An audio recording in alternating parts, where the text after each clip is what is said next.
And that's when I was like, okay, this is costing me my sanity, my health, my well-being. Like I gotta cut this out of my life. But that's a very difficult decision for a lot of people. A lot of people don't feel that they can leave. And you kind of get these golden handcuffs where it's like you have stock. It's going to be hard to find another job. And I go on LinkedIn and people have been laid off for like 10 months now. So, I mean, it's a very stressful environment for a lot of people. Welcome to the QBC podcast, where we explore new paradigms in health and science that have a meaningful impact on our day-to-day lives. I'm your host, Meredith Oak, a curious coach and mom. I started a journey to overcome chronic fatigue and found myself in a whole new quantum universe. I believe new research shouldn't stay locked away in an ivory tower, and that wisdom can be found in many places and understood by all of us. To keep in touch with this podcast, the QBC free community, our episode guide, and all the show notes, please visit qbcpod.com, qbcpod.com. Let's get together to create the future we all want to live in. So one of the defining characteristics of the postmodern era, I guess we're in, I don't know what era we're in anymore, wherever we are, one of the defining characteristics in the last couple of hundred years, maybe 300 to 400 years, has been to really compartmentalize everything, to put everything in silos. You have a biology silo, you have a physics silo, you have a math silo, you have a molecular biology silo, which doesn't talk to the other. Nobody talks to each other. Everything's compartmentalized. The body is compartmentalized. Our jobs are compartmentalized. We specialize in very specific things, and there's not a ton of space or encouragement for crossover. Now, what I love about what's happening now, and I think happens in any time of flourishing and thriving, is that you have people who are a whole bunch of different things and combine a whole bunch of different things. And in fact, the way forward is probably by necessity going to be an integration of all of these specializations that have been cultivated for so long. And my guest today really embodies this new spirit of, I don't know, polymath, Renaissance person, somebody who's not confined to any one box and in fact goes deep on seemingly interrelated things and then brings them together. And that is Amber Hargroder. So this is her third time on the podcast. She did a really fun interview a couple years ago we did together where she compared bees and the activity of the beehive to quantum biology. And it was just a fun juxtaposition of our mitochondria and the beehives. And people really loved it. So if you haven't listened to that, go find it. Then we did another interview on quantum herbalism, because Amber is also, in addition to being trained in beekeeping, she is also a trained herbalist and is certified in applied quantum biology. So she connected those two things. However, she also, as her main job for the last 15 years or so, is a business consultant.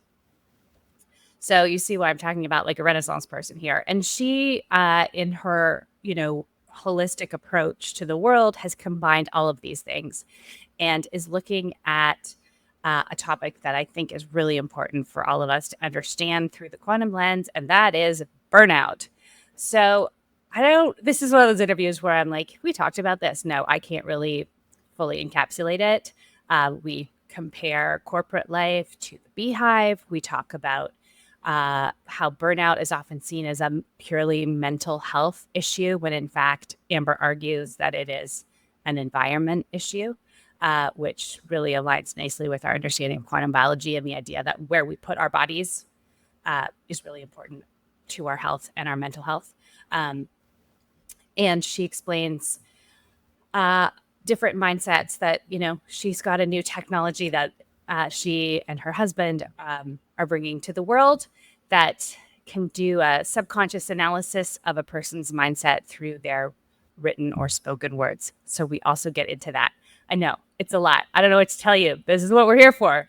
So enjoy, have fun.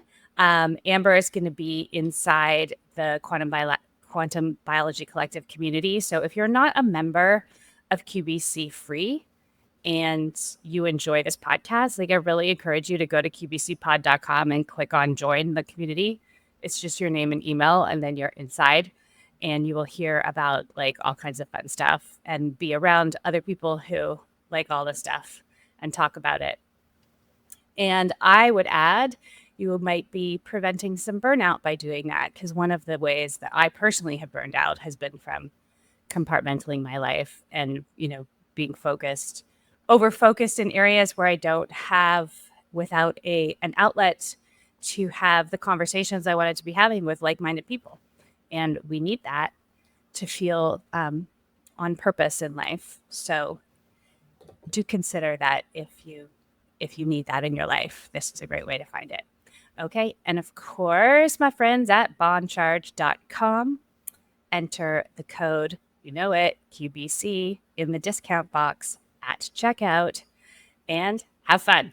Amber Hargroder, welcome back to the QBC podcast. Oh, thank you so much for having me. It's always great to be back. Okay. I'm excited for this conversation. So our first conversation, you went super deep into the bees, and you gave like a really gorgeous metaphorical comparison of bees and mitochondria. So for anyone who hasn't listened to that, go back. It's back towards the beginning of the podcast. I forget the number. I'll put it in the show notes, but it's really good. So since then, you've been on many kinds of journeys, which had kind of brought you to a place of a topic that we don't really talk about that much, but we probably should, which is burnout, right? For those of us who love being on the cutting edge and love taking care of people and love doing all the things and doing the new things and starting a business and making it work or starting a family or whatever we're doing, burnout is real. So what happened to you with the burnout, and how did you come to think of it differently, especially like from a quantum perspective? So, I mean, for anyone who's been following me, I basically went on a sabbatical for quite some time. I needed to clear my head because I was actually burned out.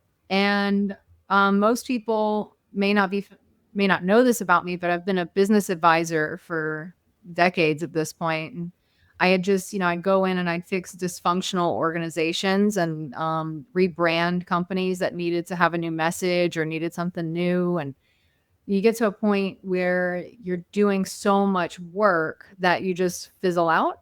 And so I went on sabbatical to kind of clear my head, and I started thinking about burnout, and I'm like, I actually picked up a couple of popular books on burnout, and they did not resonate with me at all. And I was like, this is not my experience. And so I did a study of 100 million people with burnout to see what the commonalities were and really get to the root of this. Like, what is the cause of it? Why do I feel this way? How come, sometimes I can be so burned out and then I get around certain people and boom, I have this rush of energy. Like, how does this work? Is this a mental health issue? Is it a physical health issue? Like, am I going crazy? All these things go through your head. And by studying a really large sample size of burned out people, I think we were able to dispel some of the myths about burnout and get to an actual solution for it.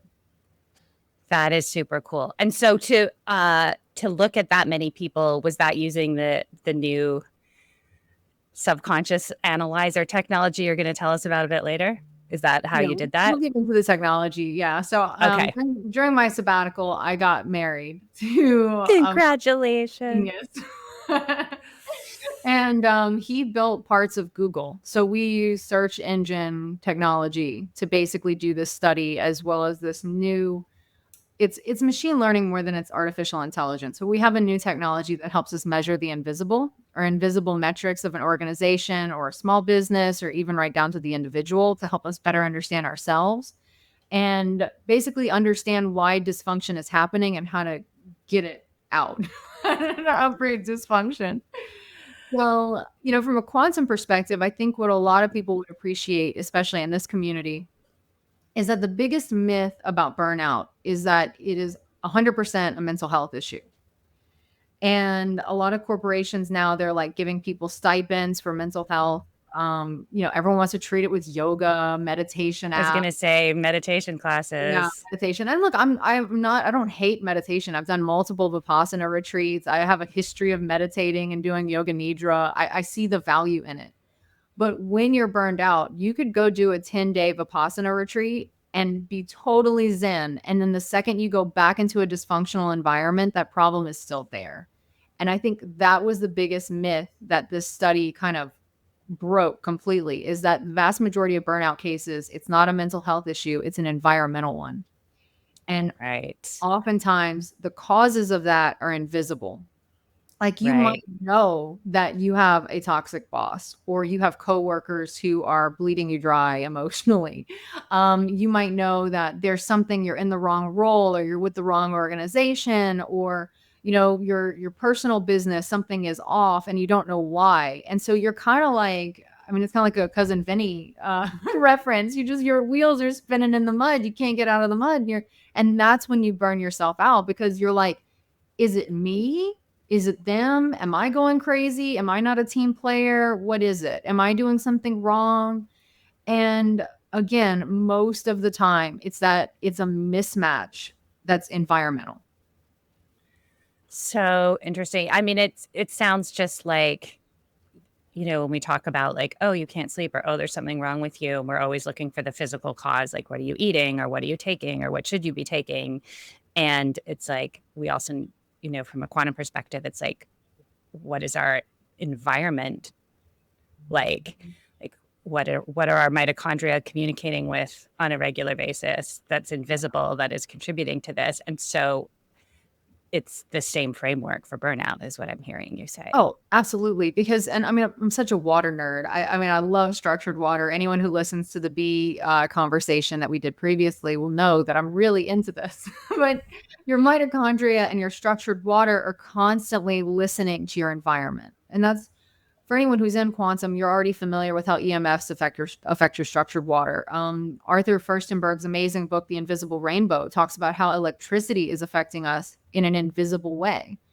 We have all of these, light flickers that we've got to address. All these different invisible forces that are affecting your holistic health through structured water.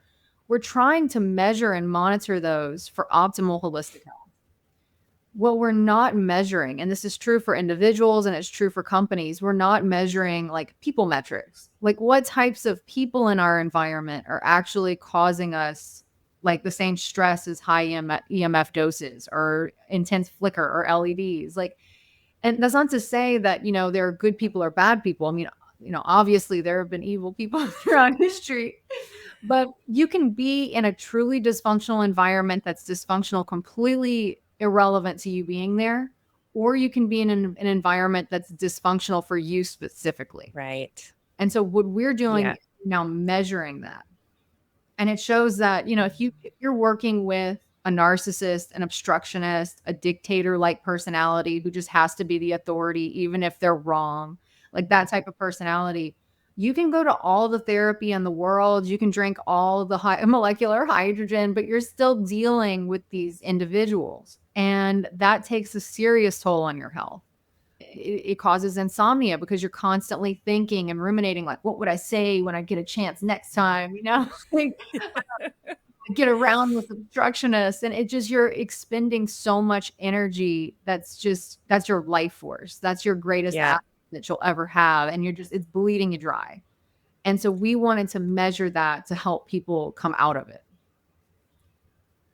Right. Because once it's measured, you can see it clearly. And it's like all of these layers of helping our mitochondria to thrive. It's like there's like the circadian layer and the EMF layer and all the different layers. And now we're into the how would you describe it? Like the psychodynamics of a situation, or that would be a good way to describe it. I mean, I'm very much into all the quantum practices. I've taught the quantum practices. I'm certified. I've seen this work, and I've seen the physical changes that you experience when you start getting morning light regularly, when you turn off your Wi-Fi at night, or even do Ethernet. Like, all of these things, I've seen the benefits to them. However, when I was at my peak health, using quantum, I got hired to go work in an organization that was extremely dysfunctional. And all of a sudden, my health just started falling apart. And I was Yeah. still doing all of my practices, but I was staying up late at night because I was so stressed. I was glued to my phone. I was being tormented by Slack pings at all hours of the day.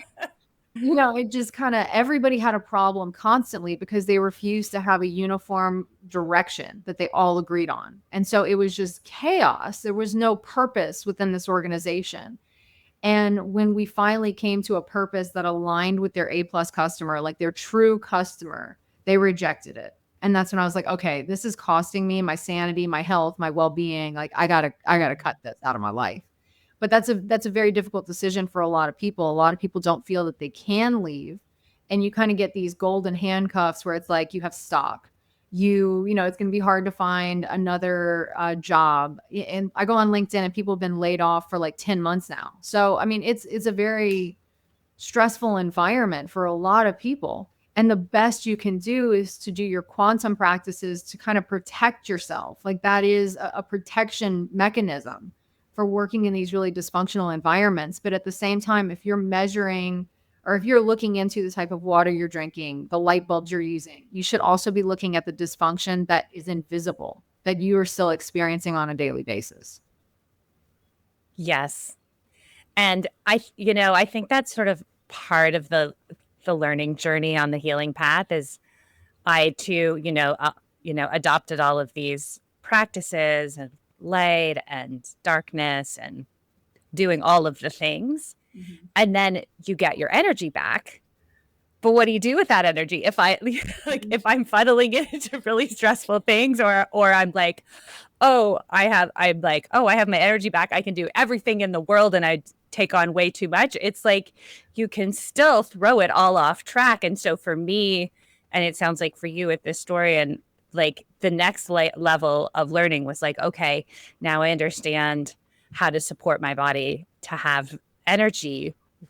What am I going to do with it? Where am I going to go with it? And how do I structure my life as like the next phase? And you're so right. I had a phone call this week, I mean, with someone for, a volunteer thing that I do. And I had to have a phone call with somebody who I don't choose to work with. And they, whatever, it was not a regular person in my life. And it was a really annoying phone call. And they were kind of a dictator based on what I'm hearing you say, like a very dictator energy, right? It was one phone call. It was like 15 minutes. And you're right. Like it disturbed my peace of mind for like 3 days. I had to process it with my husband. I had to text someone else and be like, this phone call was crazy. And that was just one phone call because I have control over who I work with. So everyone I work with is lovely and amazing and I like them. But it really does throw it off. Like it really, and because I do it so rarely, it was so clear to me. I'm like, oh, and so when you're saying that, I'm like, oh yeah, I just had that experience this week. And so I'm imagining if my day was filled with that, or I had interactions with someone like that multiple times per week, of course I'm going to burn out. Yeah.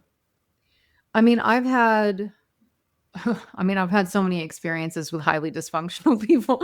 But like I had this one guy, I was in a conference room and he just started screaming at me in the middle of this meeting. And I was so shaken by this. And this was someone who had no experience in my field whatsoever. He had been thrown into this role without any background in it. I Mm. was brought in to solve the problem. I solved the problem, and he just like throws me under the bus completely in front of the CEO. And I didn't know it at the time. The CEO was also highly dysfunctional.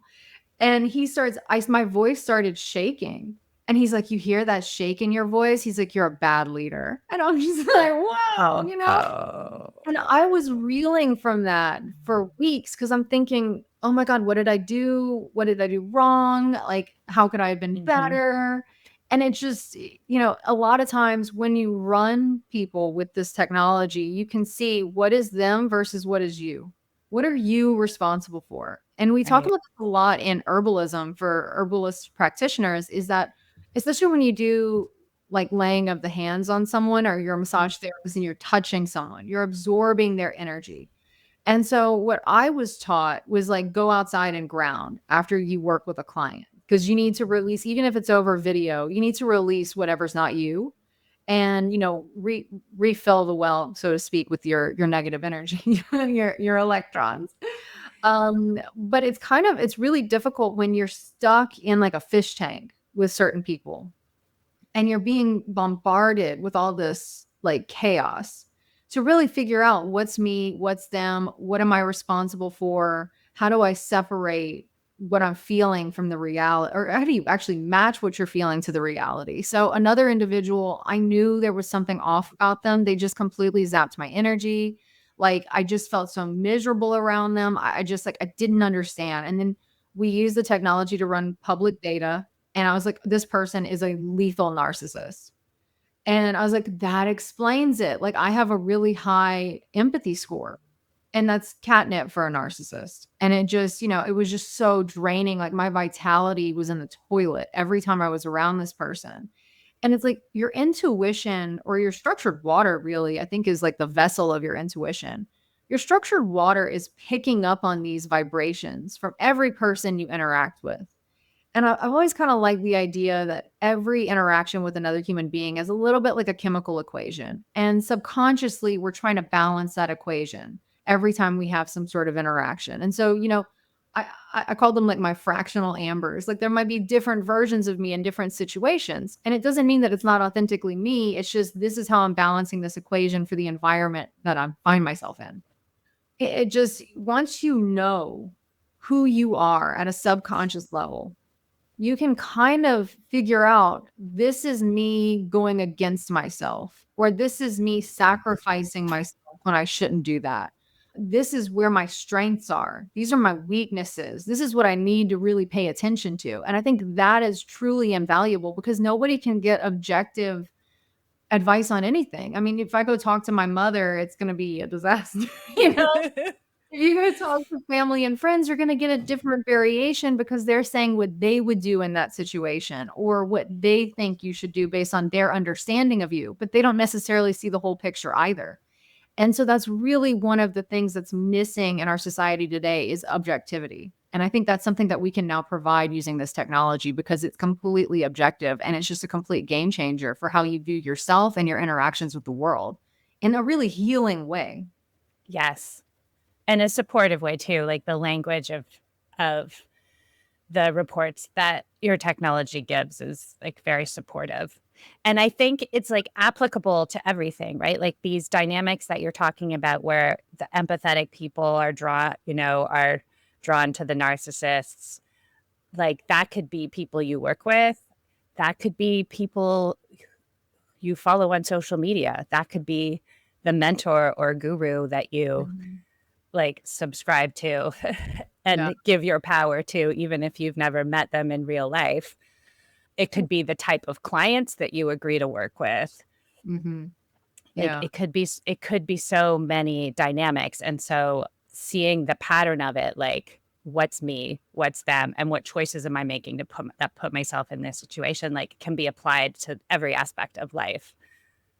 Well, I think that we're not really set up for success in a lot of ways as human beings. To put it mildly.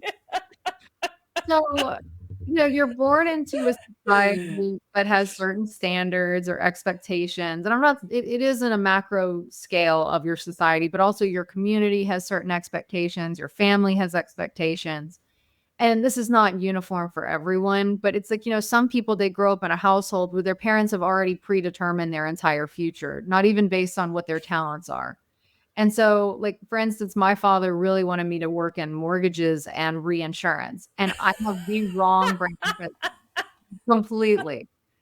I remember Says the herbalist beekeeper business consultant. I remember my corporate finance teacher, Todd. This was when I was studying in Copenhagen. He was amazing. I love Todd. I was with Todd when Lehman Brothers went bankrupt. And I just remember him being white as a ghost. And he's like, you should find another field.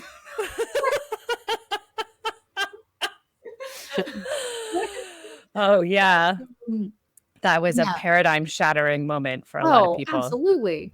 But it's also kind of like people are hiding things in terms of like puffing up their chest, so to speak. Like, oh, I've got my shit together. And it's like now it's like I can be like, no, you don't.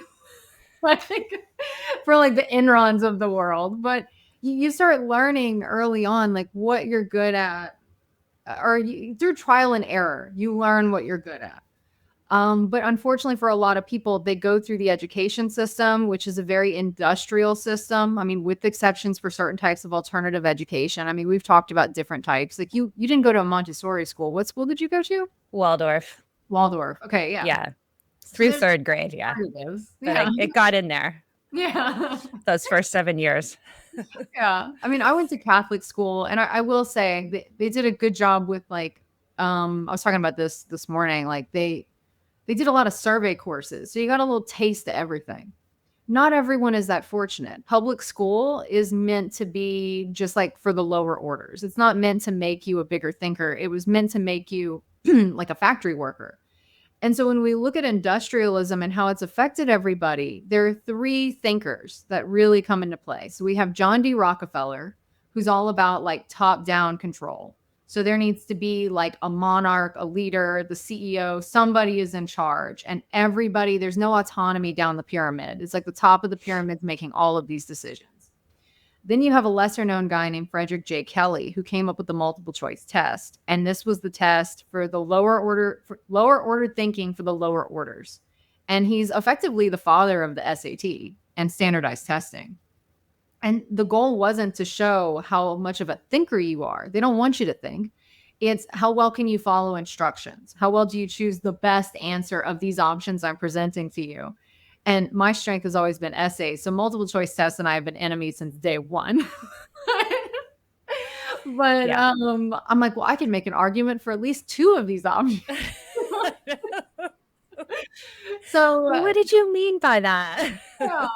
Well, this word could mean a lot of different things, like sitting there nitpicking it. I didn't do well on standardized testing. But so you've got Rockefeller, you got Kelly, and then you have Henry Ford, who's all about interchangeable parts. Everybody's interchangeable.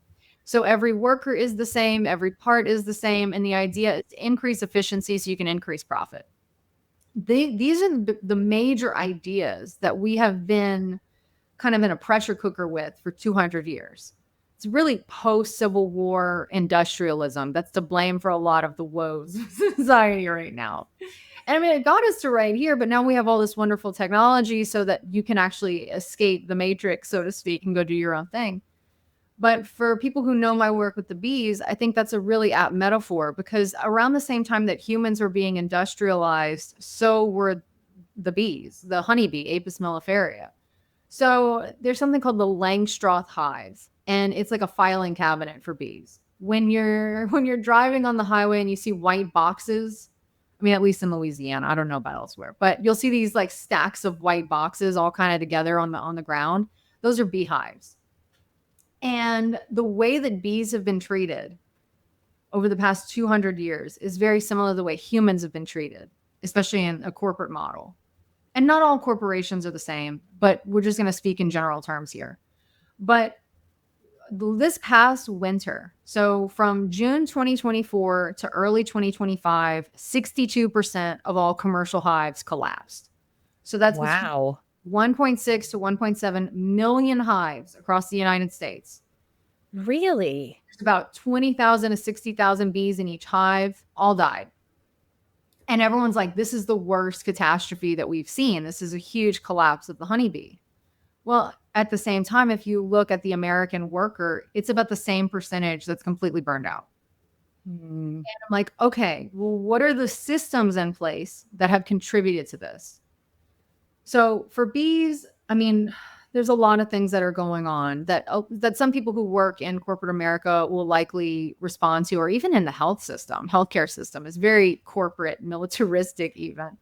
So with bees, they want to live in trees. Typically a bee would want to live 8 feet off the ground in a tree cavity. That's their happy place. Okay. What you see in industrial beekeeping is bees on the ground in these filing cabinets. If you look at wild bee comb, it's curved. It's got all these loops in it. They build for ventilation. They fill the space. Nothing in nature is a straight line, but we've somehow managed to get bees to go into straight lines in these hives. And that's really just to increase efficiency. So a beekeeper can go inspect. The other problem, and we've talked about this previously, is that honeycomb is the connective tissue of the hive. It's very resonant. They communicate with each other through it, through vibration. Well, in commercial beekeeping, there's usually a plastic foundation that they want the bees to build on. And so that plastic foundation affects that communication ability. And it's meant to be like, you'll hear this, we don't want you to work that hard. We're going to make it easy for you. We're going to give you a guide so you can, get right to the money-making process. And that's kind of what they did to the bees. Well, what happens is it's plastic, which is not natural at all. The beekeepers then take old wax and they rub it on these plastic foundations. So there's two problems with that. The plastic foundation is forcing conformity. So bees make different types of cells within their honeycomb, different shapes and size. Well, not different shapes, but different sizes based on the type of bee that's going to be born in that comb or the honey or the pollen that they're storing. So now we have conformity. They can't make any creative decisions. They have no autonomy whatsoever, which people in a lot of corporations would probably, that resonate. It's one size fits all. Medicine is very guilty of this right now. Allopathic medicine. So we've got conformity and then we've got this wax. Wax is like a sponge. So anybody who's like, oh, I've got these cool beeswax, saran wrap things. Where did that wax come from? Wax absorbs every pesticide and chemical in its environment. So bee-centric beekeepers will rotate comb out to make sure that they're not contaminating the hive. Like just even if they don't do any treatments whatsoever, they will take out old comb because it's not healthy anymore. And you can use it for like candles or something. Like it's not the end of the world, but especially if you take it out early. What's happening in commercial beekeeping is they're recycling this wax constantly. And so they have a plastic foundation that they're rubbing chemical sponge wax onto again and again and again. And that's where the bees are laying their eggs. It's where their brood are born. It's where the honey that you consume comes out of. It is completely laced with chemicals. And then to make matters worse, because all of these things, and I mean, it's a huge mountain of just dysfunction when it comes to commercial beekeeping. Because they do all these things that weaken the bees' health, they are being attacked by varroa mite. A dysfunctional environment is going to be attacked by more dysfunction. Like if your immune system is weak, you're going to be weaker and you're going to get sicker, right? That's what's kind of happening. So what commercial beekeepers are doing is they are spraying insecticide into these beehives. They call it jeez. Really, it's like a chemotherapy. They're like, we're going to kill you to make you better. So they spray these hives with miticides and the bees are getting weaker and the mites are getting stronger. And that's why all of these hives just collapsed, is because they were completely overrun by mites. And the bees never stood a chance. They are fed monocrops. I mean, we've mentioned it before as being like a form of bee slavery. They only get to eat almond nectar or, right. And in the wild, the bees would go and take a little bit from all different types of flowers and plants. And so the commercial beekeeper takes all of their honey and then feeds them sugar water. So sugar water is not bee food. Simple syrup that you use in your margarita is not bee food. And you see these people with like these massive industrial tanks of sugar syrup, and they just pump it in like a gas pump into these hives. And so they take the natural food away from the bee and they give them this fake food. And then their immune systems and their gut health is decimated. And then they're overrun by mites. So then they're trying to help them and correct the situation by using chemicals that then get absorbed into the wax. And so then it's like, okay, if you're the person buying honey, you got all these things working against you if you want to use honey medicinally. And then recent reporting showed that 9 out of 10 honeys that were sampled in grocery stores were not pure honey. They were cut with cane sugar or cane syrup, beet syrup, date syrup, rice syrup. You're not even getting honey. And then the honey that you are getting is tainted by chemicals, low vibration, and burnout, basically. And you are absorbing that into your body. You're taking a low vibration in. And when I started looking at burnout really closely and I saw the parallels between what's happening to human beings and what's happening to the bee since the post-Civil War Industrial Revolution, you see how these patterns are happening in businesses across the country. You see how it's happening in the bees, and you see how everyone is collapsing under the weight of these systems. And the sad thing is that a lot of people who are like, I want to save the bees, I'm going to start a hive, they follow commercial beekeeping practices. And so those practices and those systems continue on a hobbyist level. And it's the same as when you go to start your own business, you're a solo entrepreneur, you're a practitioner, you're like, well, I need to do what corporations do. And so you set yourself up to fail because it's not built for the authentic you. And that's why people are like, I got to be on social media. I got to do this. I got to do that. And you stretch yourself so thin because you're like, well, this is how you do it. This is the way that you run a business. And it's like, there's so many ways to run a business. If you look at wild bees, the way that they build their hives and their comb and the way that they live, it's unique to that colony. And so what I'm trying to help people do now is understand that you can make a regenerative business for yourself based on your psychology, the psychology of your customer, where, the types of things that you need to do to get your message out. You might not need to do reels every day. Like you could do something else. Fits your personality better. Yes. And connect you with the right customer. Because a lot of problems with small businesses is I'll take any customer I can get. That's the belief. I need to get cash flow in the door. Yeah. Anybody is going to do. And then you end up with as a health practitioner, you end up with a client who never gets better because they never do the protocol. And it's like, well, that's obstructionist behavior. You're not going to fix that. That's not your A+ customer. Your A+ customer is the type of person that you love talking with, you love working with. And I think the big thing that I've learned is that when I started looking at business through the lens of the honeybee, instead of saying, who is my customer? It's like, who do I want to be in relationship with? Who do I want to talk to all the time? Who's a pleasure? Who gives me energy as opposed to depletes it?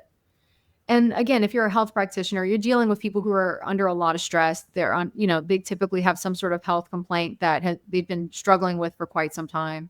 But their psychology and your psychology need to be in harmony. Otherwise, it's a mismatch. And there are some people, if you start taking clients from other practitioners, they might not be your A+ client because it doesn't match who you are. And so you want to get that vibration correct. I refer back to the hum of the hive. If a hive has its queen and it's thriving and it's happy, it has a specific sound to it. The hum of the hive itself is medicinal for the nervous system when the bees are in harmony with themselves. That's the vibration that gets baked into the honey. But what is your vibration as a practitioner, as a human being? What's the song of your heart? I had to get kind of woo, but it's like, what is that sound that your cells are making or the vibration that they're at?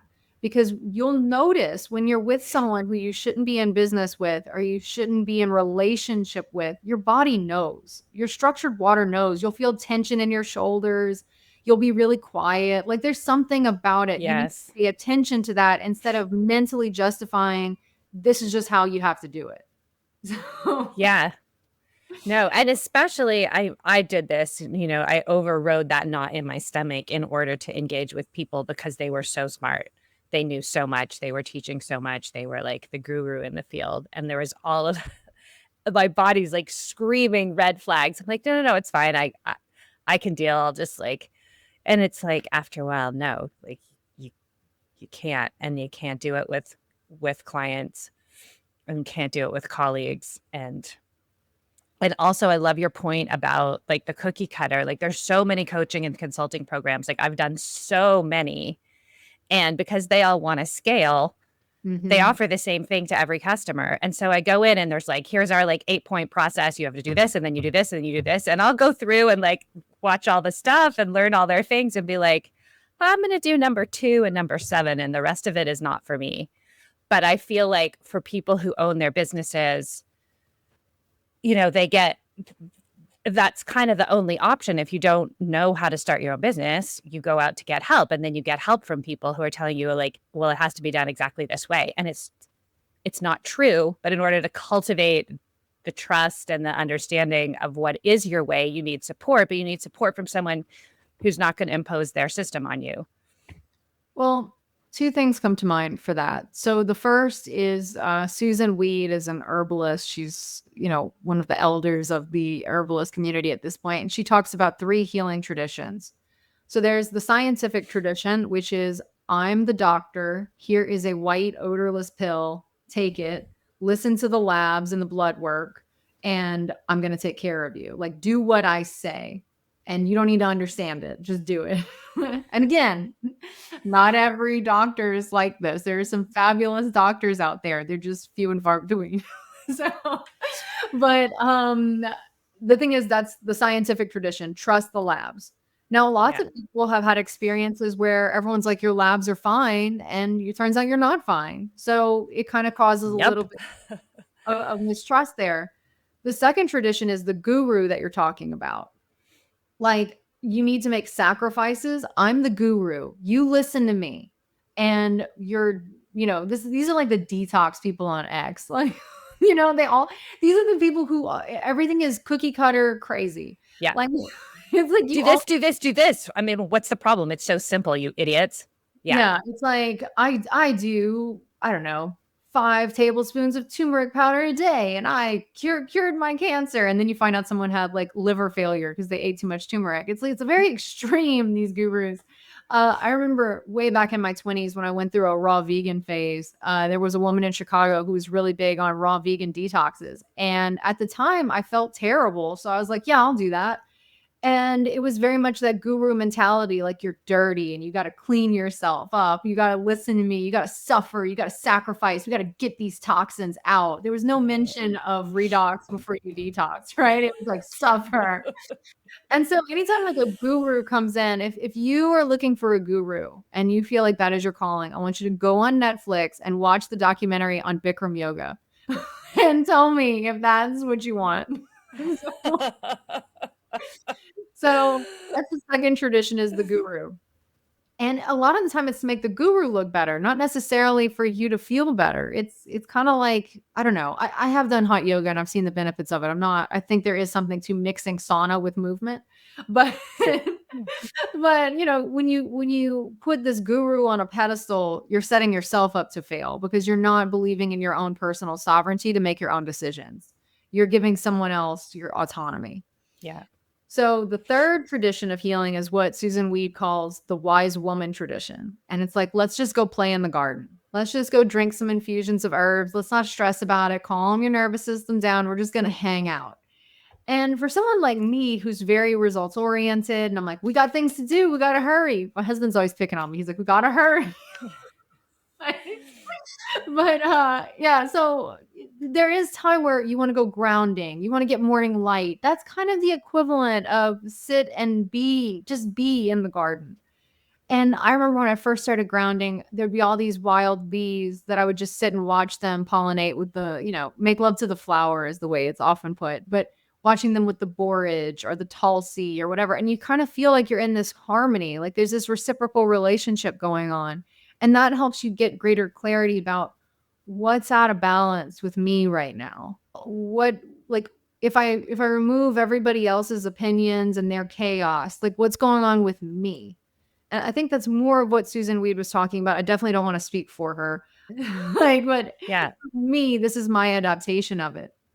But what happens in business is, and I'm totally guilty of this. I've had my own businesses. I had an agency in Chicago. I mean, I've run a lot of businesses from the ground up, and I've also gone into corporations to fix dysfunction in terms of like communication specifically or branding. But when you take someone else's business model, there are going to be hidden dysfunctions in that business model that you won't know. And when you take on this pattern, or you take on, this plan, and you initiate it, or you get into it, you turn it on, and you're like, okay, this is my business. After about 6 months to a year, you're going to be like, this doesn't really feel right. This doesn't fit. And it's because you're not wearing your own skin. You're wearing something else. Or it doesn't work. Yeah, it doesn't work. So, right. Like I did one once that was like predicated on like cold outreach. You got to do half an hour of cold outreach every morning. I was like, hell no, I do not. Like, hard pass. But you force yourself to do something like that, or you avoid it, and then like the whole thing falls apart. And then they're like, "Well, it's your fault. You're not doing what we told you to." Well, there's a Okay. time and a place for everything. Cold email and cold outreach does work in certain situations. Yeah, I have well, clearly, because like there were lots of people thriving. It just for me, when you talk about that energetic match, I was like, I can't do it.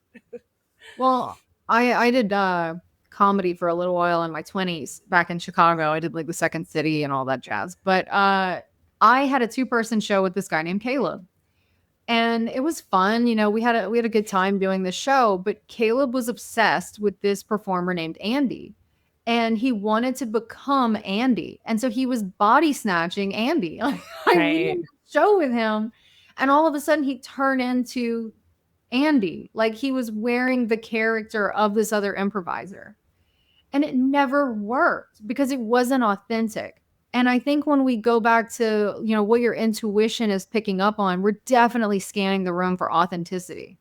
And so if you're trying to be someone else or you're wearing someone else's branding or business model, customers pick up on that. And Yeah. because there's a misalignment, it will burn you out because you're not working in a way that's natural to you. So, Yeah. you know, it's kind of like the trouble with going sit in the garden is like, well, what now? What do I do? I don't know anything about business. This is the rule book. This works for her. She's making tens of thousands of dollars a month. I could make tens of thousands of dollars a month. Let me just do exactly what she's doing. And I don't think that that works. Like it, Nope. it works for that individual because probably they've been in the trenches for a while and they've built their brand. But you know, it's like anything. They talk about the beginner's mindset. So another crazy thing that I've done in the past is I started making brooms. Uh, Oh, Amber. I know. love talking to you. Tell me about the brooms. Because when you're working with invisible things all the time, which as a Mhm. writer, you're constantly bringing form from formlessness. So I wanted something that was tangible that I could do with my hands, and this is partly why I love cooking so much because it's very material. Yeah. But I decided I wanted to make brooms, and it does have a more meaningful thing. So in the original beef talk that we had, my boyfriend had died following the COVID vaccine, and I could not shake that depression and grief. And so I had it in Yeah. my head. I kept getting all these ads on Instagram for brooms. And I was like, I'm going to make a broom and I'm going to clean my space and I'm going to get rid of this grief. And there was still like a lot of residual grief that I had to, you know, unpack later. But I got into broom making. And my point with this is the first broom I ever made was horrible. It looked ridiculous. Like when you have to do the shoulders on a sweeper, like I did it completely wrong. This broom looked like an A-line skirt. It didn't have any shoulders.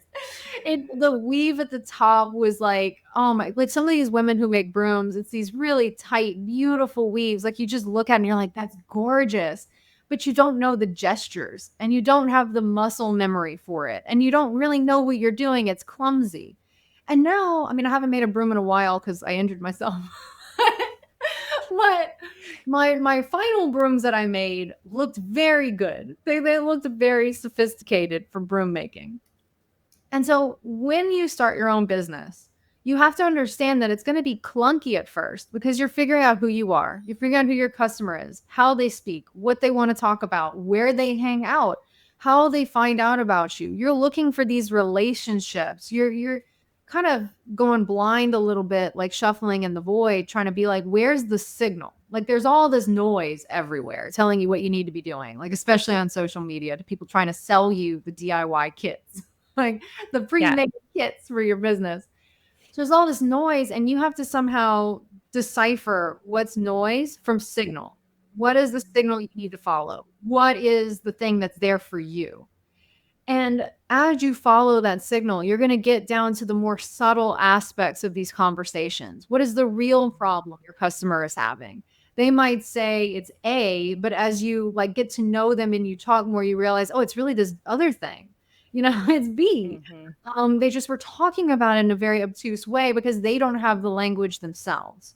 And so you're figuring it out as you go. And so in early business, it's not going to be like a 10-year-old business. You have to start somewhere and you're going to grow. And I think that's really what regenerative means is that you are constantly feeding it with new knowledge that you're gaining. In the startup world, it's called the build, measure, feedback loop. So you build something, you measure it, you set up ways to measure success. You're going to get feedback on what you did for your A plus customer. And then you're going to learn from that. And then you're going to build again. And you're just going to keep going in this iterative process. And it's kind of like you'll realize what was a mistake, and that becomes compost to feed the garden of your business. And you just keep improving. It's very iterative. It's time consuming, and the technology that we now have can speed that process up substantially. Not in a way that I'm giving you a step-by-step guide to doing something that someone else has done, but we've now figured out a way to make it completely unique to you, to your subconscious, to how you make decisions, to who you're going to connect with, to the type of business you need to be building. And so it kind of speeds it up by like making invisible material. So you can actually, it's validating your intuition. That word has come up a lot in this conversation. It's validating the things that you already feel, but you talk yourself out of, or the systems you've been in have told you, no, that's wrong. And so you've kind of been disconnected from your inner knowing. And what we're trying to do is to reconnect you with that inner knowing so you can make stronger decisions, find the signal, drown out the noise, and get traction faster. And don't be burned out. Yes. without suffering total and complete burnout. Yes, because I think, and I'm looking at this through the lens of health and wellness professionals, because that's who I talk to so often. But I think it also really applies to so many people right now, unless you're in like, well, actually, no, it really does apply to anybody. Like the way the world is going, having the ability to create your own container for your talents and earn a living in a sustainable way that you have created yourself, or maybe you've collaborated with a partner of your own choosing, like to have these options outside of the big employers is a really important skill that I think is going to become even more important going forward. But it's also a bit daunting. Like in the health and wellness field, as the example, it's like you've done all of this training to get all of the knowledge that you need to be a good coach or to be a good practitioner, or a good naturopath, or whatever it is. And then it's like, oh, and now I have to get an MBA and become a content producer and run a media empire. And I think it is really a lot. So I think anything that can simplify it and make it feel doable and aligned and really focused on, I feel like people need to understand, like you just have like a solo, like a practice that suits you, where you have enough one-on-one clients to hit your revenue goals and not burn out, and build up a referral and know who you want to work with. And it's not as complicated as it feels like, because of all of the information that we're getting on the internet. And so if you have tools that will, support people to be able to do that, I think it's really powerful and important. So on that note, tell us about the tool. So you guys, Amber and her husband have this algorithm that decodes your subconscious by reading your words or analyzing your words. So, that's all I'm going to say. But it's crazy. So I sent you answers to some very simple questions, and you sent me back a profile of myself. And I was like, oh, this is really accurate. And I shared it on one of my coaching calls, and all of the clients on the call were like, oh, yeah, that is what you're like. So it's crazy amazing. So tell us sort of what that is and how it works. This tool that you have that supports all of the things we've just been talking about. Yeah. So people might already be familiar with like Myers-Briggs, DISC, Enneagram. Mm-hmm. I think a lot of people, we want to understand who we are. Yeah. I mean, that's historical. Or even in this community, it would be like human design or Vedic astrology, any of those things that are like, here's what you're like. Yeah. Well,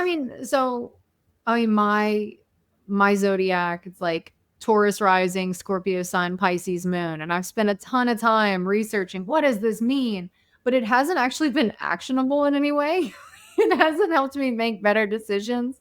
It hasn't helped me kind of really understand who I am. It's beautiful, and I love a lot of like symbolism and everything, but it just kind of it hasn't helped me like, this is the career for you. This is who you should be talking to. Maybe don't do gym. Yeah. I think that's the Here's how to like navigate this type of situation. yeah. So Myers-Briggs, Enneagram, and DISC specifically. Let's talk about Okay. those. Those are the business So ones. for those who don't know, yeah, those are like They're your personality personality profiles. tests. Yeah. They're helpful. They're good. I've worked with them all. Yeah, Yeah. and I mean, I've done all of these things. But the thing is, anytime there's a questionnaire involved, there's gonna be subjectivity at play. So you might already have an idea with Myers-Briggs. There's like 16 personalities. Like, oh, I really want to be this personality. This is who I align with. And so when you're answering the quiz, even if you're not cognizant of it at the time, you might be kind of doctoring your results because Or to your point earlier about multiple choice, you're like, yeah, I don't really align with any of these, but so I guess I'll pick D. yeah. Oh, that's so true for me. Like anytime I take one of those random quizzes, I'm like, Yeah. I need like an other option so I can explain in 200 words why I need something else. But all of those things, they're very subjective. So you can manipulate those results. What we have here is completely objective because I don't know how you would manipulate this. So it's based on like 150, 200 years of research into linguistic psychology and mindset psychology. And what my husband did as a programmer and I don't even know, he's an abstract mathematician, but he programmed all of these things. And so when we first got together, I'd known him for a decade. We've known each other forever. But he had this technology and he's like, hey, do you want to test this? I was like, I guess. So I sent him 3,000 words from my journal because at the time I was journaling. And he sent me back my scores. And that's when we were like, we should be together. We're like a perfect match. And so. And it's a matchmaking tool. I love that. He's like, oh, I'm going to get my friend Amber to do this. Wait. Yeah, she's the love of my life. That's what we're doing as a dating app. That's so good. Okay. We are a perfect match. It's crazy. But it identified aspects of myself, positive and negative. So one aspect with me that was really hard for me to face at the time is that I had a really high self-martyr score. And I started thinking about all the times I have like actively sacrificed my own well-being for somebody else. And once you're kind of faced with that reality, you can start saying, I'm not doing this anymore. You can make that decision and say, I don't want to be this person. I don't want to constantly be cutting myself for somebody who doesn't care, And it just it started opening my eyes to my own behavior. And that's another reason why the sabbatical was so important is because I needed to sit with it and just be like, okay, this is who I am. This explains a lot. This explains why sometimes I get myself into trouble. It was very eye-opening. And whenever I said I wanted to work on burnout, that's when we started working on devising a burnout score and figuring out how to measure the different levels of burnout. And it turns out that the most burned out people in the world are the really big thinkers. And, these are the people. So a results-oriented person would be like Jamie Dimon. Like they care about the numbers. They want go, go, go. He's the CEO of JP Morgan. JP Morgan. Okay. Example. Sorry. Right. I'm trying to think. Elon Musk is another very results-oriented person. Yes. Yeah. So the benefit of results is that they want to get things done. They want to accomplish things. Meeting goals is very important. In Southern folk medicine, it would be considered the fire element. And that is really prone to burning out because you're burning the candle at both ends to try to achieve a goal. And if you don't incorporate rest into your schedule, you're going to burn out really bad. And it's usually those types of people who it's when they get cancer, that's when they completely change their lives. They're like, oh, wait, I got to focus on this. I can't achieve my goals if I'm dead. I better do something. Yeah, exactly. Another one is empathy. So people who have a lot of empathy for the individual. These are people you're going to find working in like the marketing or communications department of a company, but also a lot of people in healthcare. And healthcare in general, 46% of people burned out in our 100 million person sample were burned out. So nearly half of our sample were in healthcare in some way, shape, or form. So that empathy component. I want to help people. And then you get into a system that maybe isn't designed for that. So there's a mismatch there. Um, Right. So and you're then burned out from the job itself, but you're also burning out because you are not aligned with what the job you're not itself aligned with is the system you requiring of found you. yourself in. Right. Yeah. So, maybe don't get like, this is a terrible example, but like Izzy Stevens from Grey's Anatomy probably has too much empathy. Right. So surgeon, I don't know. But so those people are very, very burned out. And then the most burned out people are systems thinkers. Steve Jobs would be a famous systems thinker. These are the people that can see all the complexity of an issue. They can see all the parts of it. They can create or facilitate transformation. So they're really big thinkers. They're considered second tier thinkers. They're not looking at surface level. They're looking at the depths underneath. Those people in our current systems are burning out at a crazy rate. They're probably, I mean, they are the vast majority of burned out people are the big thinkers who are trying to change the world. Or, in quantum, this is a paradigm shift. I'm sure it's very Yeah. exhausting if you are a physician and you're quantum and then you go to see your other physician friends and they're like, that's ridiculous. Yeah. you know, that's going to take a toll on you psychologically. And so by understanding which bucket you fall in and where, when you're under stress, what you fall back on. So you have like a core personality or core subconscious action logic, like how you make decisions. And then when you're under stress, you're going to fall back to that center of gravity every time. Like this is who I am at the core. But you also have a leading edge. So you could be very results oriented, but you're leaning into becoming a systems thinker. You're leaning into being an empathetic thinker, or you're leaning into being holistic, which is the highest level of subconscious. In our study anyway, we have 7 different mindsets. But so you're evolving, and not everyone's going to evolve. Like there's this idea that you can change your mindset. And it's like, okay, I want you to take the biggest narcissist obstruction as possible and see if you can make them a holistic thinker. Or, you know, make them something else. Like there are limitations here, but understanding who you are at the foundational level sets you up for success in your relationships. It sets you up for success with a business. And if you don't want to start your own business, it certainly helps you redefine your career in a way that's more authentic to you. And I think authenticity there is actually the key word. What does authenticity mean in your unique situation? What does it mean for your business model, for the types of customers you work with the messaging and social media that you may or may not do? What does it mean for you to be authentic to yourself? And that's really what we're trying to help people do in a faster way. So you're not having to wander around in the dark so much. Yeah. It's really cool what you've done. And yeah, to see yourself clearly, to understand like the highlights of it, the shadow side of it, how you connect with other people. Yeah, and it's really powerful, and you haven't been forced into a category that's predetermined by a multiple choice test. This Right. is like analyzing your words that come out of you and then helping you see who you are.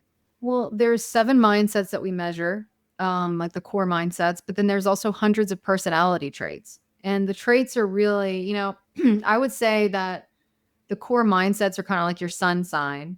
And then the traits underneath that are like all the other, like your houses or your moon, you know, Right. Yeah.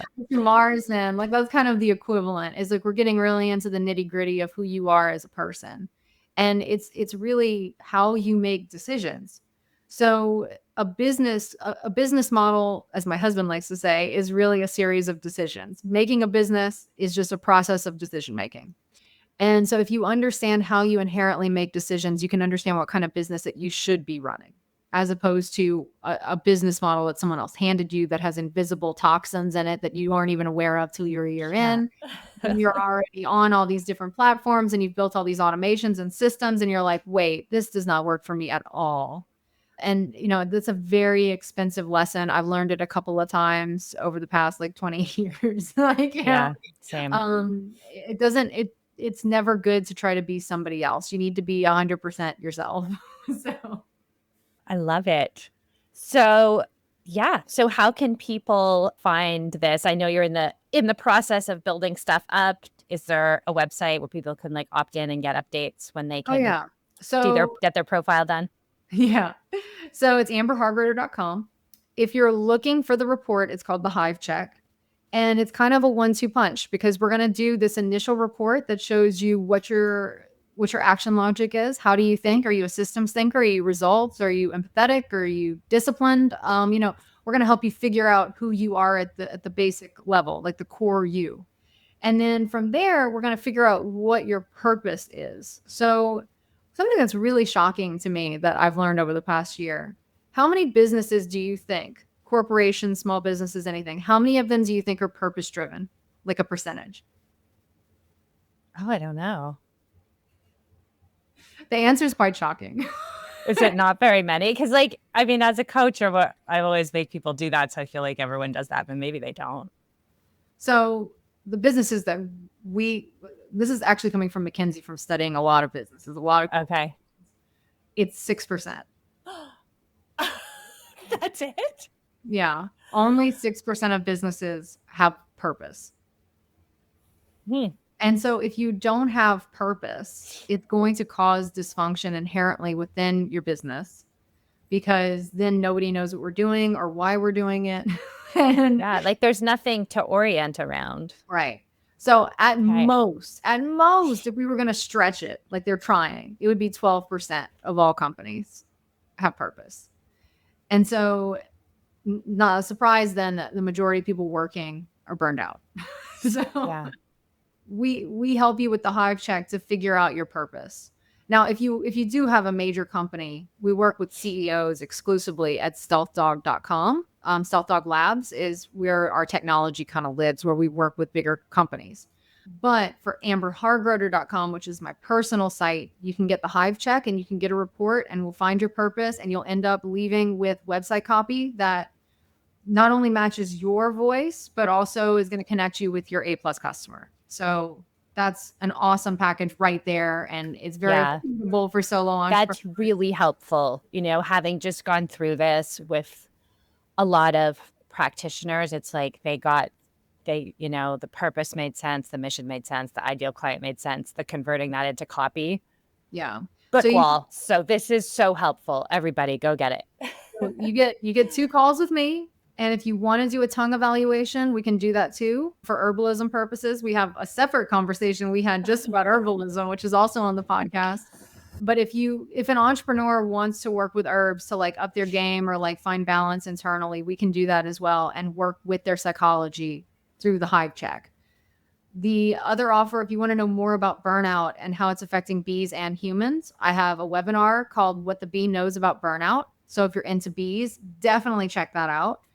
And I'm starting a business school for practitioners, healers, solo entrepreneurs, freelancers. It's really for people whose businesses are tied into themselves. So not a big corporation. You probably, your product is you.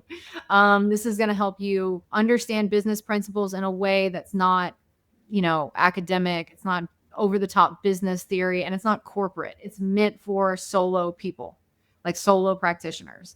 So you can get traction in the marketplace and actually have a sustainable business. Perfect. So if you're enterprise level, go to Stealth Dog, DOG. Yeah. For everyone else, individuals, solopreneurs, practitioners, coaches, all those people, that's amberhargroder.com. We'll link to it all in the show notes. Amber is also going to come into QBC Pro and do a more in-depth webinar on all of that. So if you're a QBC Pro member, you'll be seeing Amber this fall and getting an up close and even more in-depth understanding of this technology. Because I really love it. So I'm excited to collaborate and partner and promote this. It's really cool. Thanks, Amber. Oh, thank you so much. We'll see you again soon. Who knows what we'll talk about next time. Oh, no. Also, congratulations on your marriage. I do want to end there. Really, you've had a ride. It's actually, everyone always says that things happen for a reason, and when you're dealing with something traumatic, you're like, what reason could this possibly be? F off with that. Yeah, but it just, I really feel like I'm doing what I'm supposed to be doing. This is my most authentic self. And I am just so over the moon happy with who I married. So I'm just like, no, I think everything worked out okay. I'm so delighted to hear it. Bye. Bye. This has been the Quantum Biology Collective podcast. To find a practitioner who practices from this point of view, visit our directory at quantumbiologycollective.org. If you are a practitioner, definitely take a look at the Applied Quantum Biology Certification, a 6-week study of the science of the new human health paradigm and its practical application with your patients and clients. We also love to feature graduates of the program on this very podcast. Until next time, the QBC.